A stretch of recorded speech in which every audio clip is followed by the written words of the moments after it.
के संचालक, खजौली के पूर्व विधायक, भारतीय जनता पार्टी के नेता भाई अरुण शंकर प्रसाद जी,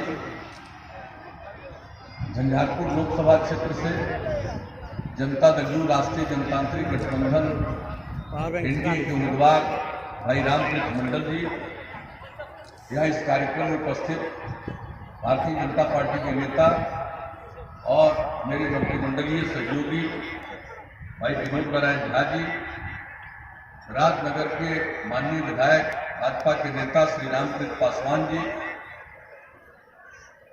पूर्व मंत्री बिहार विधान परिषद के सदस्य जनता दल यू के नेता श्री लखन राम रमन जी, बिहार देवी जी, भारतीय जनता पार्टी के यहाँ उपस्थित नेतागण श्री भोगेंद्र ठाकुर जी, हरिश्चंद्र शर्मा जी, विनोद प्रसाद जी, शंकर झा जी, जितेंद्र ठाकुर जी, संजय महतो जी, राम प्रवेश ठाकुर जी, सुरेंद्र मंडल जी, अशोक पासवान जी, अमरीश झा जी, मंगल बिहारी कामत जी, डॉक्टर AP सिंह जी, श्रीमती प्रमिला कुंबे जी, लोक जनशक्ति पार्टी के नेता श्री दीपक कुमार जी, जीवन पासवान जी, जदयू के नेता श्री प्रकाश सिंह जी, अमरीश झा जी, अशोक मंडल जी, नून झा जी, ठाकुर जी, प्रोफेसर महेंद्र सिंह जी, नवल झा जी, संजीव झा मुन्ना जी, जटाशंकर झा जी, विनय सिंह जी, किशोरी सिंह जी, शिव कुमार यादव जी, गुड्डू जी, जनाब मोहम्मद इसराइल साहब, जनाब जहीर मलमली साहब, कपिलेश्वर पांडे जी, अनिल झा जी, और यहाँ एनडीए के तीनों घटक दलों के हमारे सभी प्रिय साथियों, सभी सम्मानित, आप सब इस सभा में उपस्थित हुए हैं। मैं आप सबको हृदय से धन्यवाद देता हूं और आपका इस कार्यक्रम में मैं अभिनंदन करता हूं। हमारे साथियों ने बहुत बातों की चर्चा कर दी। हम लोग तो आपके बीच में आए हैं इस चुनाव में आपसे आग्रह कर रहे हैं कि आप अपना निर्णय काम के आधार पर करें। हम लोगों की केंद्र में सरकार है,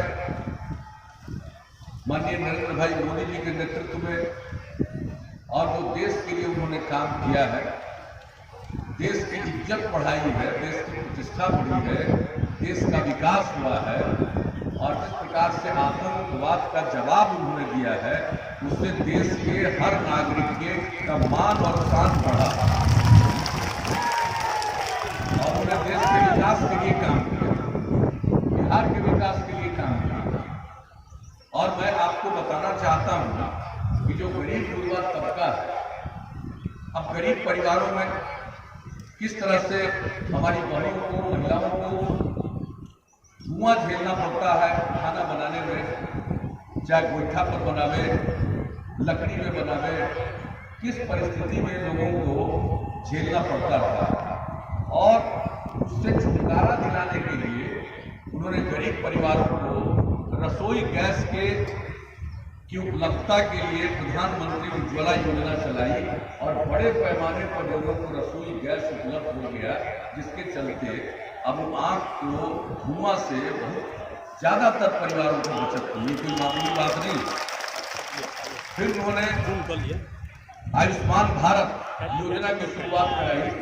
अब इसमें जो गरीब परिवार है, उस गरीब परिवार को अपने इलाज के लिए, आप जानते हैं लोगों को इलाज के लिए कितना पैसा खर्च करना पड़ता है, तो उन्होंने अपने इलाज के लिए जो पैसा खर्च करना पड़ता है उसमें सहायता देने के लिए उन्होंने इस योजना को प्रारंभ किया है। और प्रत्येक परिवार को 1 साल में 5 लाख रुपए की मदद मिलेगी।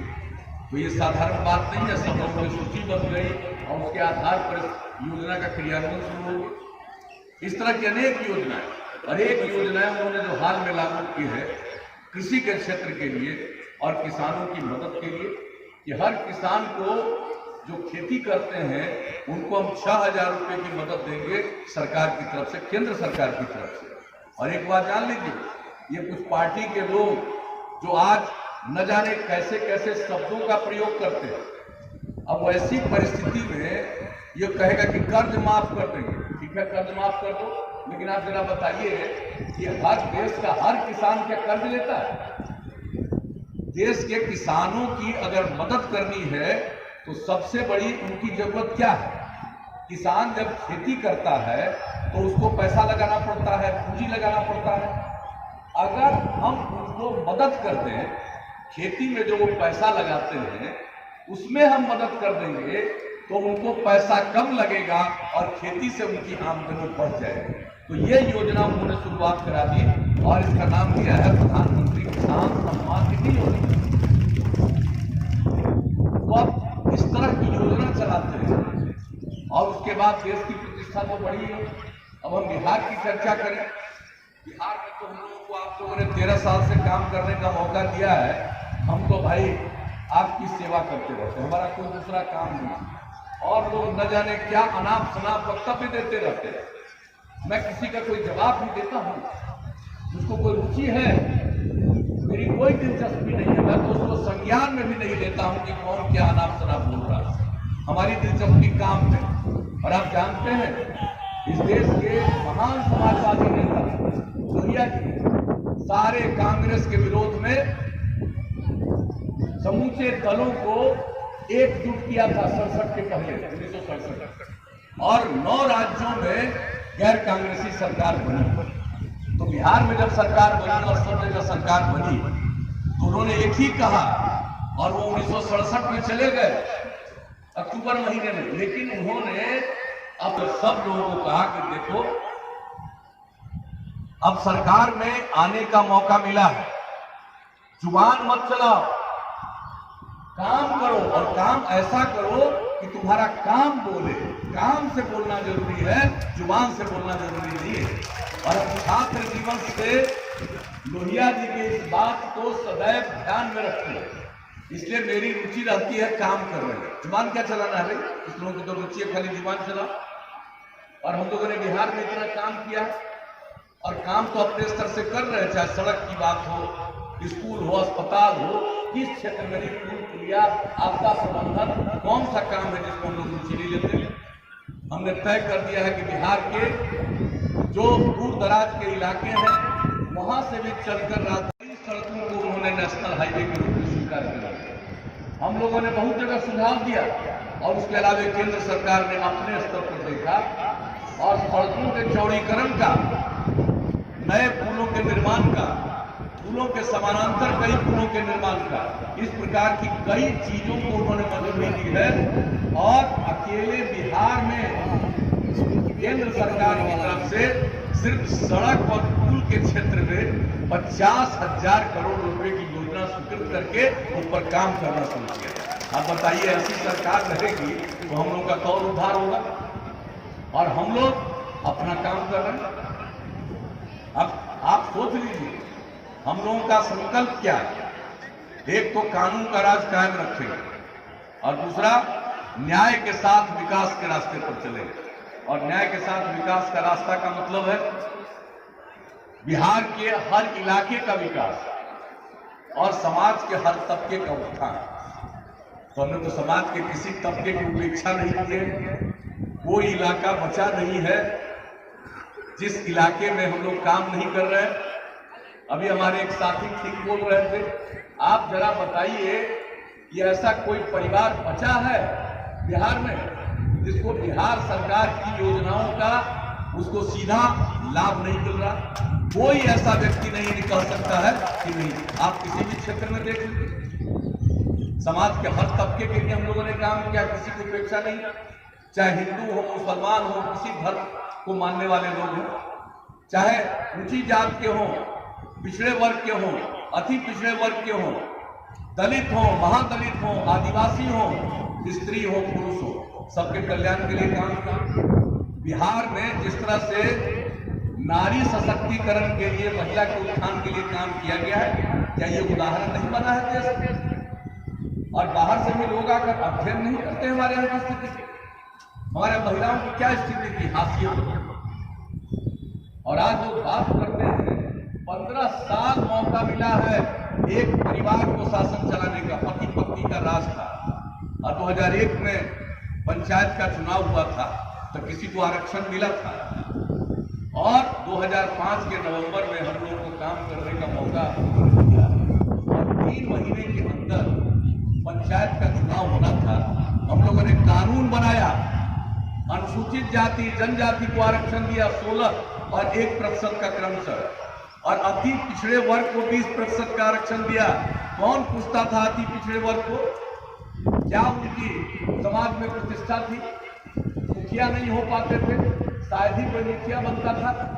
आज 20% मुखिया बन गए, और महिलाओं का संविधान में प्रावधान किया हुआ है कि पंचायत में और नगर निकायों में कम से कम 1/3 महिलाओं अपने इलाके के विकास के लिए घर से निकलकर काम करती है, सेवा करती है। ये कोई मामूली परिवर्तन तो नहीं आ रहा। हर क्षेत्र में लड़कियां स्कूल कम जाती थी, गरीबी के कारण तो माता पिता अपनी बेटियों को मिडिल स्कूल में नहीं भेज पाते थे, क्योंकि मिडिल स्कूल में जाने पर लड़की की जो उम्र हो जाती है, वैसी स्थिति में उसको पहनने के लिए ठीक ठाक कपड़ा देना पड़ता है। उनकी आर्थिक स्थिति नहीं थी, नहीं दे पाते थे, बेटी को स्कूल जाना ही छुड़वा देते थे। तो हम लोगों ने पोशाक योजना की शुरुआत की। मिडिल स्कूल में कितनी लड़कियां जाने लगी, और लड़कियों का वस्त्र के चलते, उस पोशाक के चलते गांव का वातावरण बदल गया। और लड़कियों एक लड़की को 8वीं क्लास तक पढ़ा देने से क्या होगा? कम से कम उसको मैट्रिक पास कराए। और तब पता किया कि 9वीं क्लास में बिहार में कितनी लड़कियां पढ़ी। पूरे बिहार में 9वीं क्लास में, जो हम लोगों ने 2008 में इसका सर्वेक्षण किया, 1,70,000 से कम लड़की पढ़ती थी। हमने लड़कियों के लिए साइकिल योजना की शुरुआत की। लड़की साइकिल कहां चलाती थी, कोई सोचता भी नहीं था। उस समय तो 1,70,000 से भी कम लड़की थी 9वीं क्लास में, और आज लड़कियों की संख्या 9वीं क्लास में लगभग 9 लाख हो गई है, और लड़का लड़की की संख्या बराबर। तो आप बताइए, हम किसको आगे बढ़ाने के लिए काम नहीं करते? हम लोग अपने को बढ़ाने के लिए आगे काम करते हैं। अब कुछ लोगों का तो स्वभाव है, सत्ता मिल जाए अब माल बनाते रहे, अंदर भी चले जाते, सजा भी हो जाती है तो कहते हमको फंसाया गया। अरे कौन फंसाएगा जी? कोर्ट से सजा मिलती है, कौन फंसा देगा? कौन चाह करके भी कोर्ट से किसको ऐसे ही सजा दिलवा देगा? जब तक कोर्ट में बहस होता है और उसके बाद कोर्ट का फैसला होता है, कोर्ट का फैसला करा फंसा दिया, तो करा सहानुभूति। अरे कैसी सहानुभूति है? ये तो सहानुभूति शब्द के साथ भी अन्याय है। आप गलत करोगे तो अंदर नहीं जाओगे। आम आदमी गड़बड़ करेगा तो जेल जाएगा, और ऊंचे पद पर बैठे रहोगे, गड़बड़ करोगे तो अंदर नहीं जाओगे। ये देश का यही संविधान, सबका अधिकार बराबर है, किसी को छोड़ा नहीं जा सकता। तो लोग क्रोध तो अब क्या कहिएगा, काम तो कुछ करना नहीं, हम लोग खाली काम करते रहते हैं।